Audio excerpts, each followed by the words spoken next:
بسم اللہ الرحمن الرحیم. السلام علیکم. I am doctor Sadia Nisar Ahmed. We are back with a new video. آج کی ویڈیو کا ٹاپک ایک ہومیوپیتھی کی ایسی دوا ہے جو کہ وائرل سچویشنز میں بہت اہم کردار ادا کرتی ہے. جس طرح وبائی امراض میں انسانی صحت اچانک کمزوری کی طرف مائل ہو جاتی ہے اور بیماری کے اچانک سائنز اور سمٹمز نمودار ہوتے ہیں. یہ ایک ایسی پولی کلسٹ ریمیڈی ہے جو نہ صرف وبائی امراض بلکہ ہر وہ مرض جس میں سڈن آنسیٹ ہو اس مرض کے لیے شفا کا ذریعہ بنتی ہے. ایکونائٹ نیپ. اب ہم میڈیسن کی طرف آتے ہیں. ہومیوپیتھی کا ایک اصول ہے کہ اگر ہم ہومیوپیتھی کو اچھی طرح سے سمجھ لیں تو اس پر عبور حاصل کر لیں تو وہ روزمرہ کی بہت ساری ایسی بیماریاں جن کا آغاز ہوتا ہے ہم انہیں شروع میں ہی قابو کر سکتے ہیں. یہ تصویر میں جو آپ کو پلانٹ نظر آ رہا ہے یہ ایکونائٹ کا ہی پلانٹ ہے. ایکونائٹ نیپلس. اسے اردو میں میٹھا تیلیا کہا جاتا ہے لیکن یہ ایکونائٹ کے نام سے ہی مشہور ہے. یہ ایک ایسا زہر ہے جس کے انسانی جسم کے مختلف حصوں پر اثر پڑتا ہے. کچھ تو طب کی کتابوں میں روایتی طور پہ دوسرے زہروں کی طرح اس کا ذکر بھی ملتا ہے لیکن زیادہ تر تفصیلی اور باریک اثرات کا علم ڈاکٹر ہانیمن اور ہومیوپیتھی کا تجربہ کرنے والے دوسرے ڈاکٹروں نے اپنی ذات پر پروونگ کے ذریعے حاصل کیا. ایکونائٹ کی پروونگ کے دوران جو اس کے کریکٹرسٹکس سامنے آئے وہ کچھ اس طرح سے تھے کہ انتہائی خوف، ایون فیئر آف ڈیتھ، بیماری کی شدت اور اچانک پن نمایاں ہے. بیماری اچانک حملہ کرتی ہے اور مریض خیال کرتا ہے کہ وہ بیماری سے بچ نہ سکے گا. ایکونائٹ عموماً خشک اور ٹھنڈے موسم کی دوا ہے کیونکہ اس کی بیماریاں زیادہ تر سرد خشک موسم میں ہی لگتی ہیں، مگر یہ ضروری نہیں ایکونائٹ صرف سرد خشک موسم کی بیماریوں میں ہی استعمال ہو. ہر قسم کی بیماریاں ہر موسم میں اگر اچانک اور تیزی سے شروع ہو اور شدید خوف دامنگیر ہو تو بلا تردد ایکونائٹ کا استعمال کرنا چاہیے. ایکونائٹ کو پینز میں اگر ریسٹاکس کے ساتھ ملایا جائے تو اس کا استعمال بہترین ثابت ہوتا ہے اور بہت سی دردوں کی بیماریوں میں اور بخار میں ایکونائٹ اور ریسٹاکس بہت اچھا کام کرتی ہیں. اور اس کے علاوہ ایکونائٹ کا اثر انٹسٹائنز پہ، لنگس پر ہوتا ہے اور ایک خاص اس کا جو بہت ہی نمایاں سمٹم ہے وہ یہ ہے کہ یہ میادی بخاروں میں بہت اچھا کام کرتی ہے اور اس کے علاوہ ملیریا اور ڈائسینٹری میں اس کے بہت ہی نمایاں اثرات انسانی جسم پر مرتب ہوتے ہیں. سم ٹائمز ایسا ہوتا ہے کہ مریض کی بیماری کا سڈن آنسیٹ گزر جاتا ہے جیسا کہ عموماً انفلوئنزا کے سمٹمز میں ہوتا ہے.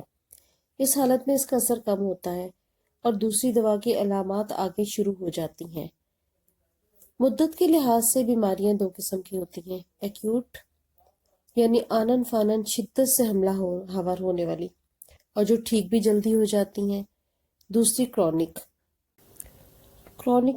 بیماریاں جو آہستہ آہستہ جسم میں نفوذ کرتی ہیں.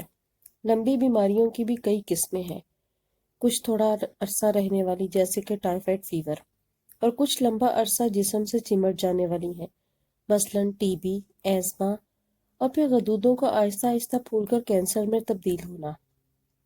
ایکونائٹ کو ہاتھ بیماریوں کے علاج میں استعمال ہونے والی دواؤں میں سر فہرست رکھا جاتا ہے. گردے کے درد شروع ہونے پر ایکونائٹ 1 کو اگر بیلاڈونا 1 کے ساتھ ملا کر 15 منٹ کے وقفے سے 2 خوراکیں دہرائی جائیں تو بہت سے مریضوں کو اس کا فائدہ ہوتا ہے. ہاں، اگر گردے کے تشنجی درد کو گرمی سے آرام آتا ہو تو یہ نسخہ کوئی فائدہ نہیں دے گا. یہ صرف ان مریضوں میں کام کرے گا جن کو گرم ٹکور نقصان پہنچاتی ہے. جہاں گردے کی تکلیف میں گرمی سے افاقہ ہوتا ہو وہاں بعض اوقات کولوسین CM کی ایک ہی خوراک بہت فائدہ دیتی ہے، یا پھر میک فاسٹ 6X کو گرم پانی میں گھول کر اگر آہستہ آہستہ پلایا جائے تو یہ اسپیسموڈک پینز ختم ہو جاتی ہیں. اگر اچانک ڈائسینٹری کے ساتھ خوف کا عنصر نمایاں ہو تو ایکونائٹ اس ڈائسینٹری میں بھی فائدہ دیتی ہے. خشک گرمی کی ڈائسینٹری میں تو یہ لاجواب ہے. اب ہم آتے ہیں کارڈیک ڈیزیزز کی طرف. کارڈیک ڈیزیزز میں ایکونائٹ بہت اہم رول پلے کرتی ہے.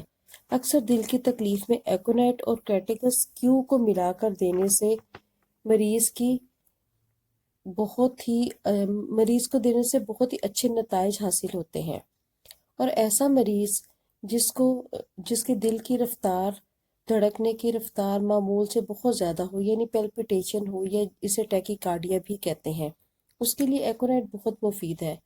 بعض دفعہ معدے میں ہوا پیدا ہونے سے یا اعصابی کمزوری کی وجہ سے دل بہت تیزی سے دھڑکنے لگتا ہے، اور اس کے ساتھ نیند بھی نہیں آتی۔ اگر کسی چیز کا خوف ہو، اور یہ فیئر بعض اوقات کسی بری خبر کے سننے سے پیدا ہو جائے، یا امتحان دینے جانا ہو، تو دل میں اچانک ایک تیزی سے دھڑکن کا احساس ہوتا ہے، اور اس دھڑکن کو معمول پر لانے کے لیے ایکونائٹ 30 یا 200 دونوں ہی طبیعت میں سکون پیدا کر دیتی ہیں۔ ایکونائٹ سم ٹائمز مینٹل سمٹمز میں بھی بہت اچھا رول پلے کرتی ہے۔ صدمے یا مایوسی سے دماغ پر اچانک اثر ہو جائے اور ہر چیز سے بے جا خوف آنے لگے، تو بیماری کی ابتدا میں ہی ایکونائٹ استعمال کرنے سے نمایاں فرق پڑتا ہے۔ لیکن اگر بیماری لمبی ہو جائے تو جو ایکونائٹ کی کرونک میڈیسن ہے، یعنی جو کہ سلفر ہے، تو سلفر کی علامات مستقل بیماریوں میں ملتی ہیں۔ ایکونائٹ کے ایکشنز میں فرائٹ یعنی خوف، ایکیوٹ کنڈیشنز، حاد امراض، کنجیشنز، اینٹی پیریٹک یعنی دافع بخار، اینٹی انفلیمیٹری یعنی سوزش کو ختم کرنے والی دوائی ہونے کے ساتھ ساتھ اس کا ایک اہم علامت یہ ہے کہ یہ ایپیڈیمک اور پینڈیمکس میں بھی اہم کردار ادا کرتی ہے، جیسے کہ آج کل کرونا کی وبا ہے، اور اس کی ایکیوٹ علامات میں ایکونائٹ اول درجہ کی دوا ہے، لیکن یہ مکمل اور حتمی ٹریٹمنٹ نہیں، بلکہ اس میں علامات کے مطابق مزید ادویات کا استعمال بھی کرنا ضروری ہے۔ جیسا کہ آپ سب جانتے ہیں کہ یہ ایکیوٹ کنڈیشنز کی میڈیسن ہے، اور ایکیوٹ کنڈیشنز میں ہی اپنا اثر مکمل کرتی ہے۔ سردی لگنے کی وجہ سے اچانک کان میں شدید درد شروع ہو جائے تو بھی یہ دوا فوری اثر دکھاتی ہے۔ ایکونائٹ میں ہر درد کے مقام پہ دھڑکن کا احساس ہوتا ہے۔ مریض شور اور میوزک بالکل بھی برداشت نہیں کرتا۔ ایکونائٹ کی ایک خاصیت پلسٹینا سے بھی مشابہ ہے۔ بخار یا تکلیف کا اثر چہرے کے ایک طرف زیادہ نمایاں ہوتا ہے، ایک گال سرخ ہو جاتا ہے اور ایک زرد۔